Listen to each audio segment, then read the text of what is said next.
Okay. Hey guys, and welcome to the 70th episode of EduAllStars. My name is Todd Nesloni, and you can find me on Twitter at TechNinjaTodd. And my name is Chris Kessler. You can find me on Twitter at IamKessler. And just want to thank everyone for joining us this evening. We've got a special guest that we're going to talk to about some stuff that's a little bit different than what we usually talk about. So we're kind of excited about that. And as you listen to this week's episode, we encourage you to tweet out using the hashtag EduAllStars. We love seeing the conversations and hearing all the different kind of things that stick out to you.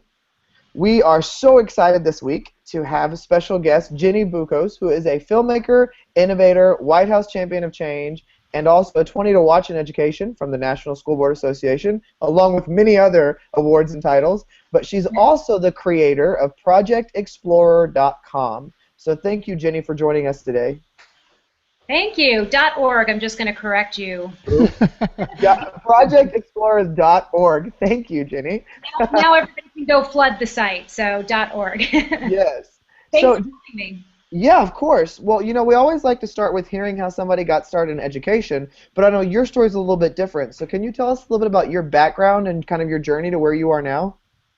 Sure. My background and my story is insanely different than most people you've had. My first job out of university, I worked at an investment bank. It was meant to be a temporary position for me. I worked in the MBA recruiting division around creating those videos. Why do you like working at Morgan Stanley? I have a theater background at university, and they just figured that that was a pretty good fit. And they said to me after about 6 months, they said, "Oh, you're pretty sharp. Would you like to go run this in Hong Kong and Tokyo for us?" And I said, "I don't own a passport, and I've never owned a passport." So they took care of that for me, dropped me in Hong Kong and Tokyo for roughly 6 months, and thus started my global education. I can tell you, navigating a foreign society when you have no understanding of how to relate to anyone outside of your own culture can be a very frightening thing, and I did not enjoy traveling. But it really opened my eyes to how different my education would have been if I had just had one experience outside of my own culture, outside of my own religion, outside of my own language. I came back to New York City after that. September 11th hit. I got a severance package, and I thought, what is it I want to do with my life? And what I wanted to do was bring that experience to as many children as possible. So out of that came Project Explorer, because it's not feasible. There are 50 million school kids in America. It's not feasible to take 50 million school kids abroad, nor do I want to be a chaperone taking students abroad. And right around that time, online learning was just taking off. So this is around 2003. So I figured what I'm going to do is I'm going to do a travel series for children. Launched it in 2003. Educators had no idea what I was talking about. YouTube launched in 2005. I went from 10,000 viewers to 2 million with no marketing whatsoever. As soon as that became a platform that teachers were using in the classroom, we were the first ones in the space. So That's awesome. So talk about what you do for Project Explorer. When you travel around, what are you actually doing, and what are you actually trying to bring back to classrooms across the country? Sure. So what we started out as was very much a virtual field trip. Visiting museums, going to the theater, seeing famous landmarks. And that was about, I'd say, the first year of Project Explorer. And these were done in under 5-minute videos, something that a teacher could incorporate into the classroom. Very much virtual field trip. But as I started to travel more, I realized what was missing in education was sort of that connection to another culture. So everything that we were filming from the history books was still great to film, but what is it like to live and work in another country? What are the social issues that we're facing as a global society? What are some of the political issues we're facing? What are the environmental issues? So that's what I attempt to capture. So I am the director, the producer, the shooter, the founder, sort of everything. We work with a team of just four filmmakers.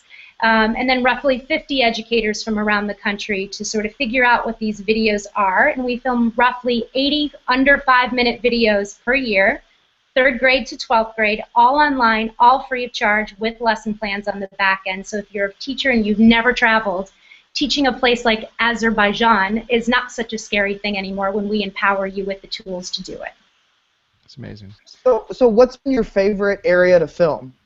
Well, no, No, that's a very simple question. My first series was Shakespeare's England, so I said theater was my background. So I went to a place where they spoke the language and I understood the topic we were covering. But my favorite place to film was in South Africa. I was very fortunate to have Desmond Tutu be part of our series, the founder of the Apartheid Museum, who was also Nelson Mandela's speechwriter, the first black musician to play for a white audience in South Africa. So sort of, the heroes of the apartheid movement, because they're all still alive, all took part in our educational series. So it really was students learning from the best and the brightest in the world. And again, because it was a new medium, everyone was sort of open to doing it. So I go back to South Africa every year. I fell in love with the place. I wish I could do it now as I'm a more skilled filmmaker. Digital video didn't even exist at that time, so we're still on tape. So it's not as visually stunning, but the message is incredible. And that was done in 2007, and it's still our most used series on the website, despite having gone to 14 other countries. When you first started the project, it sounds like kind of like a passion project. I mean, were you funding this yourself and just hoping like, hey, let's, you're thinking monetarily like after the fact, or has it always been like a goal to be a nonprofit and that's what you wanted to do the rest of your life kind of thing? It wasn't necessarily a goal to be a nonprofit. We knew we wanted it to be free because the students who can't afford to travel can't afford these resources. So that was very much my upbringing. I didn't travel as a kid. It had to be a nonprofit in 2003 because there was no market to sell online video. There was no other way to do it at that time. If I started it today, it would absolutely be an app. It would be a weekly subscription. In terms of funding, I always tell students and adults, never underestimate the power of a letter. So I wrote 2 letters very, very early on in my career. One was to Kevin Spacey, the Academy Award-winning actor, wow, who ran a theater in England and still does run a theater in England. And I said, I have this idea. And the other person was the artistic director of the Globe Theater. And both of those people used sort of their celebrity and their power within England to get us donated hotels, donated flights, all of our meals were taken care of. So the entire first year was done on less than $15,000. And once that sort of, set the pace for that, we've never paid for a hotel, we don't pay for flights, and that's the bulk of our expense is going to create these things. So we're able to reach 250,000 students on less than $500,000 a year, which is 9 cents a student, which is just insane. Yeah, that's awesome. But it's because we have no expenses out of the country. So when you're planning trips, like say in 2015, you guys make some phone calls on, hey, here's what our target market is. This is what we're trying to do. What about like access to some of these places? Do you get to have some special access because you're bringing cameras in and those kinds of things, and you do have an audience that's of school children in the United States that is probably like the perfect audience for all of these tourist locations all over the world, rather. So like, what does that look like? I mean, we get insane access, and I just want to point out that we're an audience of slightly over 6 million right now. 5 million of them are based in the United States, and then 1 million are outside of the country. And our top countries are the places we've filmed. So South Africa, for example, uses us as their national social studies curriculum. Oh, that's incredible. When you approach a country that way to say, we're not only building an American education system, we're building your education system, you get some pretty incredible access. So a couple of things have happened. I've sat at the King's desk in Jordan, which is pretty impressive, and to be allowed to film that is rather insane. Where else have I filmed? I have filmed in fields in Azerbaijan where they're demining, so they're clearing the land of landmines. That's an incredibly dangerous thing to do. They've never had young people in there to film something like that. I'm not that young, but my crew is that young. The British Museum closed for us for the day. That typically costs about $50,000 to close a wing. They closed for us for the day to let us film the Parthenon frieze, those sculptures that sit at the top of the Parthenon, and turned off all the security for us so we could actually get up and put our hands on the Parthenon. I mean, it's really amazing. But the countries we themselves benefit from it as well. You know, they're investing in their future workforce and their upcoming, you know, adults and travelers. And one of the ones that I loved is that you walked with lions as well. Yeah, in Zambia, we walked with. Well, they're rescuing them, so they are wild lions, but they have to be trained to enter back into wildlife because they haven't learned the necessary skills. So yeah, we've done that. I filmed a hippo fight. Hippos are like the most dangerous animals on safari. People don't realize that. From 50 feet away, the guide we were with in Zambia said in 20 years he's never come across that. So we captured something that we have good luck. We have very good luck. You know, I've had people helicopter me over Victoria Falls in Zambia with the doors off, and they say, well, if you fall out, that's the end of it. So, you know, countries have been very, very open to having us there. No one has ever censored anything we do because we're there for education purposes. We're not there for investigative journalism. Mm-hmm. And places you wouldn't think. I mean, I never thought Azerbaijan would be open to having someone come there. And if you know, you've got educators listening, well, why would you teach Azerbaijan? Well, it's part of the former Soviet Union. It's 98% Muslim. We ask for input from educators and students where they want us to go, and we're getting a lot of, I'd like to understand Islam. I'd like to understand areas in conflict. I'd like to understand new countries. Azerbaijan's a relatively new country.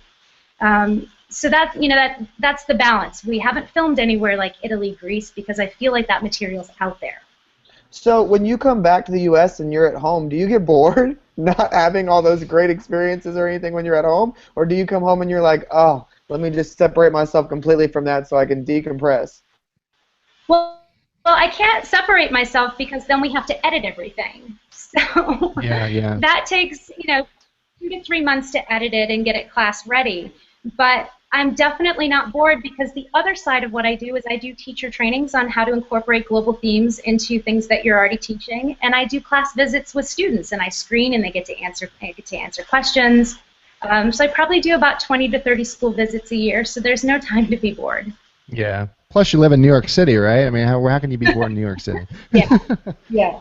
Well, I'm thinking about all the places you get to travel, and has there ever been an experience where, I mean, maybe the hippo was one of them, but that you were absolutely terrified, and you were like, oh my gosh, are we going to be able to get this on film? Am I going to be making it out of here? I mean, if you film all these crazy things, do you ever have those experiences? Yeah, I mean, the hippo fight was a little terrifying, but you're with military, so they've got guns. Mm-hmm. But what makes it terrifying is, as a filmmaker, I have headphones on, and I'm just listening to the people giving commentary, and typically my back is to the hippo because I'm filming the person who's... so that, you know, that makes it slightly unnerving. I would say, and if my mom is watching this, she's now going to know the whole story. I filmed in Haiti after the earthquake, and I was shoved down a flight of stairs. And, you know, that could happen anywhere in the world at any time. I could step outside of my apartment. And that really made me think, you know, should I be in conflict areas where I'm trying to capture? I mean, after the earthquake, it was a very hostile environment to be in. And they saw anyone coming in with a camera as exporting Haiti's poverty, which is not what I was attempting to do, but it didn't matter. I would go back to Haiti in a heartbeat because the second that happened, Haitian people saw what happened and they came to my rescue. But, I mean, that was probably the most terrifying. I've had machine guns stuck in my car. But if you can figure out how to explain to them that it's for children, it's okay. It's just sometimes being in a place with a camera is not the best thing. Right. So what about the future for Project Explorer? Where do you plan to go, like, in the next couple years? With the business or like to other countries? Sure. Okay, both. Let's do both. I was getting at what countries you're going to go to, but I also want to hear where the business is going to go. Okay, so let's talk about where I'm going first. At the end of December, November 22nd, we're going to Peru, and that'll be our first project in South America. So I've been getting a lot from teachers saying, cover the Incas, so you go to Peru, which is great because that's on the top of my list personally to go to. And then I'm doing a collaborative project with people who are sailing the world on a 72-foot yacht, and it's about water pollution and water security. So in January, I'll do Turks and Caicos, Dominican Republic, and the British Virgin Islands, and it'll be the first time I'm filming underwater, so that'll be fun. Oh, and then cool. we're doing Bhutan, which is this crazy, insane place that measures the country's success in gross domestic happiness. So, and if you don't know where Bhutan is, it's next door to Nepal. So everybody knows Nepal. It's been in the news. And we've gotten a lot, please do China, please do China. We can't do China. They won't give us the visas to come in and film. So we thought Nepal, we thought Bhutan would just be an insanely cool place to go. And a lot of the kids that go to school there are going to school to become Buddhist monks. So we usually follow the day in the life of a school child. So we'll be following the day in the life of a monk in training.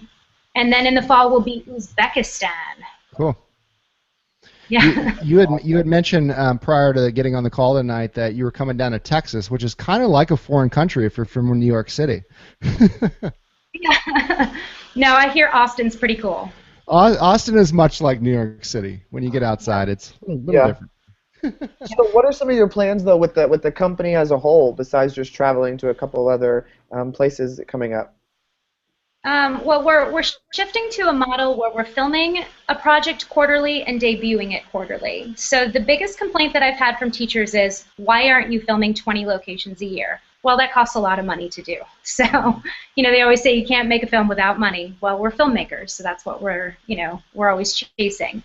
And one of the things that we're doing with Project Explorer is, I'm a huge advocate, and the reason I do all of this is global understanding, global awareness is the 21st century skill that very few people are talking about. If we're not preparing students to enter a global workforce, a global society, we're not preparing our students. And that doesn't have to be in replace of things that are being taught. Global awareness can be taught along with what you're teaching in your schools. So one of the campaigns we're rolling out in November of this year, and it's during International Education Week, is Project Explorer is leading the way with UNICEF, Sister Cities, the World Affairs Council, the UN Special Envoy for Youth, to certify 10 million globally knowledgeable students by 2020. And we have an assessment tool. So what are the 10 things that every globally knowledgeable youth should be able to answer? Things along the lines of, what's the most commonly spoken native language in the world? And I can tell you right now, 74% of American kids don't know the answer to that. What's the I know the answer to that. No, I mean, think about it. You probably know. Arabic? I mean. No, where do most people live? In U.S. or Europe? China. China, there you go, Chinese. Huh? See? Yeah. Exploiting my weaknesses. No, the point is it's when we developed this quiz, and we developed it with the Apartheid Museum and people from the UN, so people that you really can't dispute that they're globally savvy world leaders. And these are the 10 things that you should be able to answer, not to say you're a global citizen, but do you have the basic global knowledge to then act as a global citizen? Mm-hmm. I mean, seeing people think that there are less than a billion people on the planet is really a problem. You should know that there are billions, not millions, on the planet. And it's around 50% of youth don't know that. So that's the movement that we're leading in the next 5 years, to really bring global education to the forefront of American education. Cool. And then aside from that, I'm working on a television show. So for the website, we're 3 through 12, and I'm working on a program that's K through 2. So it'll serve as a springboard into the website. But that's really when you get kids curious about the world, because we all know kids are little sponges. And they want to learn about other kids around the world, and they want to learn about other cultures and other foods and other religions, and that's really the time to do it. So that should begin filming, and I can't say more than that, in January, February. But you'll know it's me that's doing it, and it's something we've been working on towards for 11 years. Well, I know recently you've been recognized by the White House as a White House Champion of Change. Can you tell us a little more about that recognition and what that was like to get that from the White House? I mean, I thought it was a joke when I got the email, and I know you have one too. So, it came in at like 10 o'clock at night, and I thought it was spam. I almost deleted it. It wasn't so much the White House that impressed me, and I know that's really terrible to say, but I found out that it was a class that wrote in and nominated me. And that means more to me than any other award I got, that students were so changed by doing Project Explorer for a year and having me come into the classroom that they wrote letters to the White House. And I think that that says a lot for what kids want out of their education too.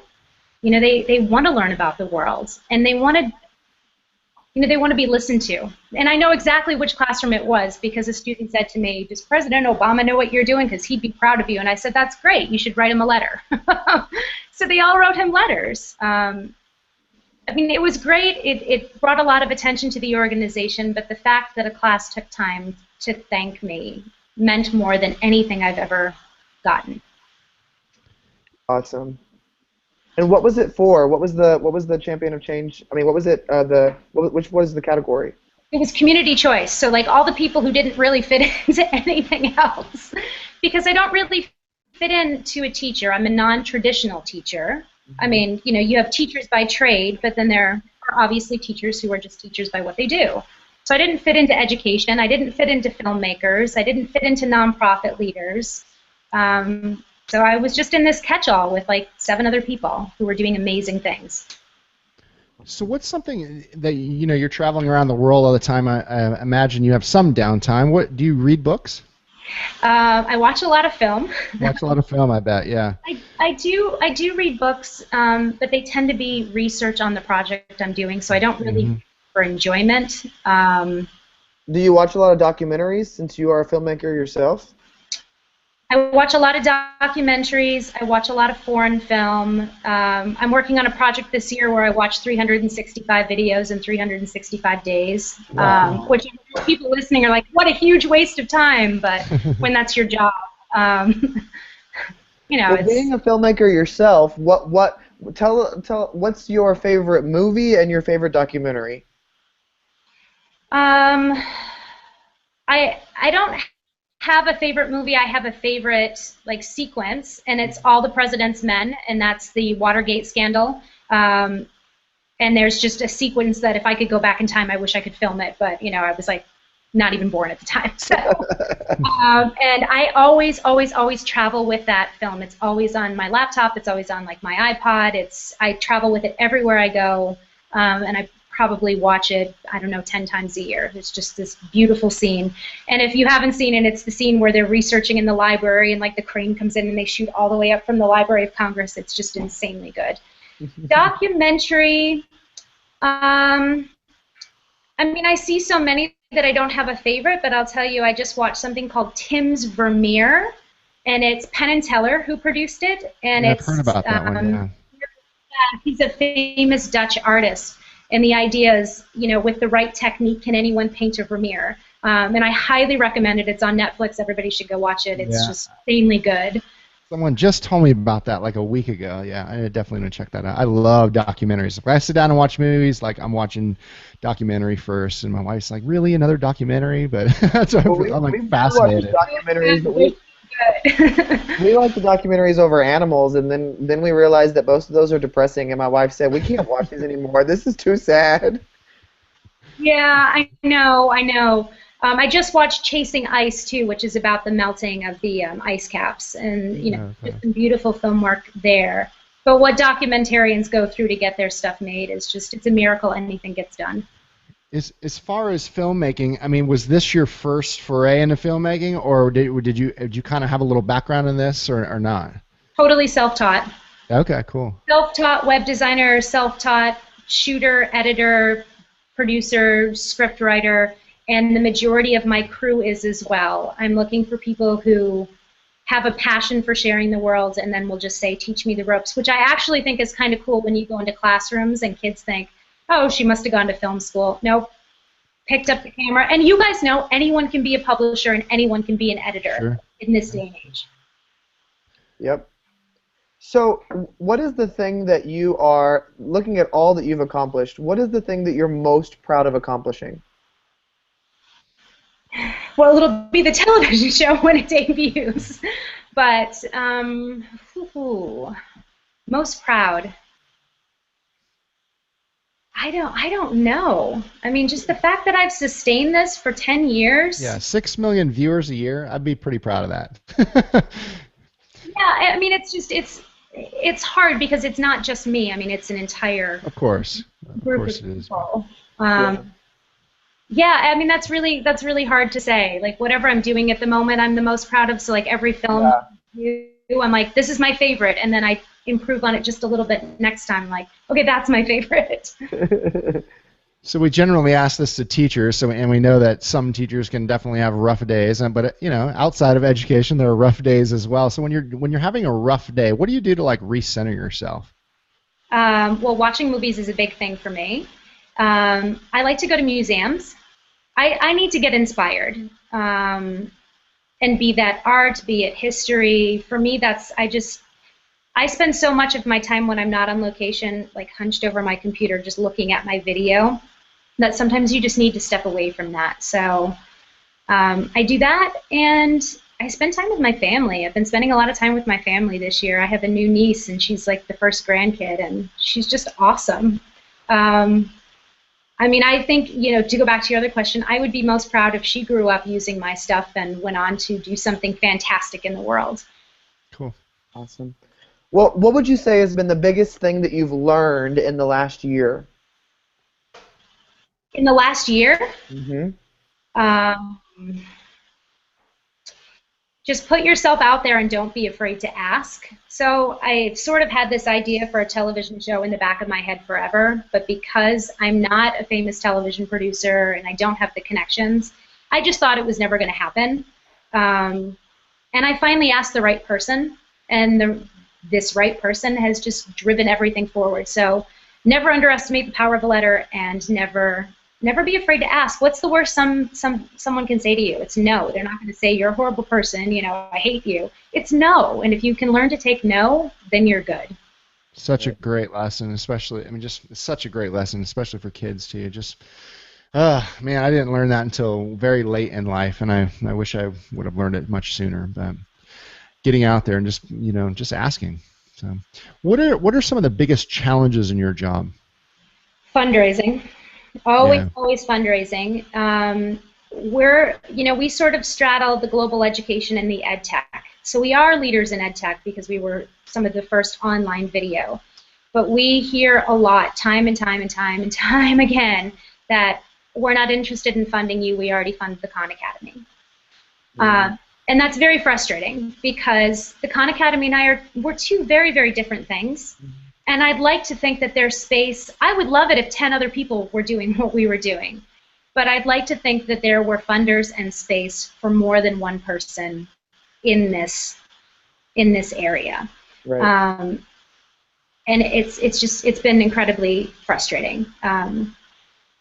So I think that's the biggest challenge. And then just, convincing people that this is important, that, the people who get it, get it.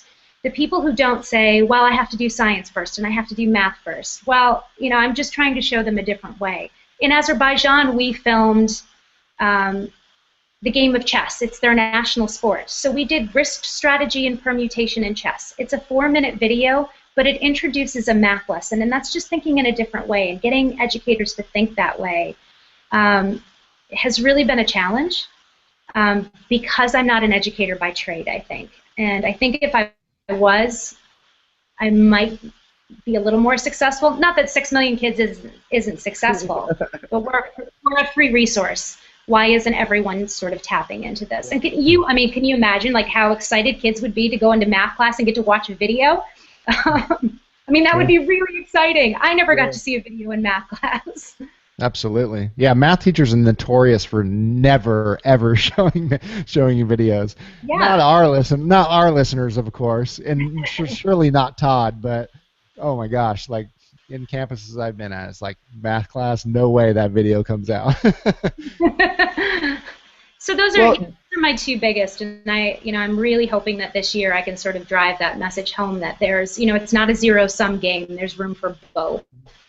And it really is. I mean, we just did a huge piece of research, like 2-month study, and 9 out of 10 students wish their classes had a more global approach. So kids are asking for it. You want to inspire your kids, they're asking for it. Yep. Well, Ginny, one of the questions that we always like to end on is, what is something that you are really passionate about right now? Really passionate about right now?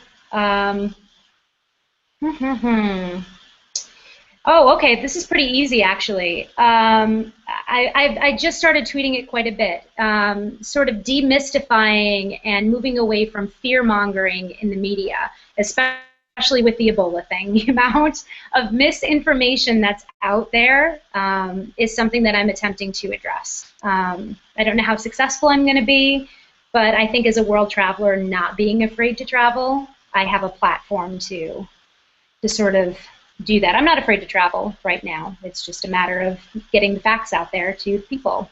Sure. I know that's a strange thing to be passionate about, to say I'm passionate about Ebola. Passionate about Ebola. Hey, we've all got our own passions. That's what makes us all different. I know, I'm a little weird. As you can see, like, I have the Queen behind me. I have odd hobbies and interests. Well, Ginny, thank you so much for coming on with us today. I remember meeting you 2 years ago at the 20 to Watch, and just to see your program grow over the last 2 years has been exciting. I've used it in my classroom and love it, and it's funny because it worked out conveniently that we're doing this interview tonight, because actually tomorrow's a work day for my staff, and one of the things we're introducing them to is Project Explorer, to use within their PBL-based classrooms, because there's so many great resources that are on there, and it's free, and I'm all about free. So, but Ginny, how can our listeners connect with you? Twitter is probably the easiest way. We're Project Explorer, or if you want to connect with me directly, it's Good Global Cities, not citizen, cities, just ends in the Z, in the Z. And we always get back to everyone. Teachers have questions. We will Skype with your classrooms. We will do Skype professional development. If you're not sure how to use Project Explorer in the classroom, we will help you figure that out. That's what we're here for. Awesome. And then ways you go ahead. No, you go, Chris. I was going to say, and ways you can connect with us on Twitter. You can find us at EduAllStars HQ using the hashtag EduAllStars. You can also go to the website eduallstars.com/podcast to see the 70 previous episodes that we've done. And then on iTunes, you can find us at EduAllStars using no spaces and pull up all those episodes there to use on your portable device. And join us next Sunday at 8 p.m., November 2nd, as we interview Rushton Hurley. And then on November 9th, we'll be interviewing Donalyn Miller, also known as the Book Whisperer. So you'll definitely want to check those out. Thanks again, Ginny. It was great talking to you, and I'm glad that we got to share your story with so many people. Thank you, guys. Have a good night. Yeah. Nice to meet you.